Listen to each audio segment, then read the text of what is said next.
Good morning. आजचा दिवस नीटच्या विद्यार्थ्यांसाठी खूप खास आहे. ते का ते सांगते, पण त्या अगोदर मी तयार होऊन देवपूजा करून घेतली व नंतर मुलींना औक्षण करण्यासाठी छान असं ताट तयार करून घेतलं. कारण आज नीटच्या विद्यार्थ्यांची नीट एक्झाम होती.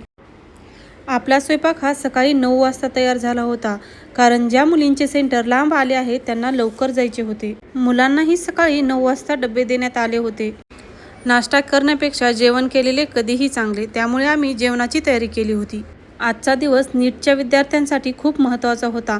आत्मविश्वास ठेवा, शांत मनाने पेपर द्या आणि जे शिकला आहात त्यावर विश्वास ठेवा. घाई करू नका. प्रत्येक प्रश्न नीट वाचा आणि सर्वोत्तम प्रयत्न करा. तुमच्या मेहनतीला नक्की यश मिळो. सर्वांना मनापासून शुभेच्छा. काही पालकांनी येताना शेतातील पेरू, आंबे, वांगे, टोमॅटो अशा प्रकारच्या भेटवस्तू आणल्या होत्या. त्यात प्रेम, जिव्हाळा व आपुलकीने भरलेल्या या वस्तू अगदी शबरीच्या बोराप्रमाणे होत्या.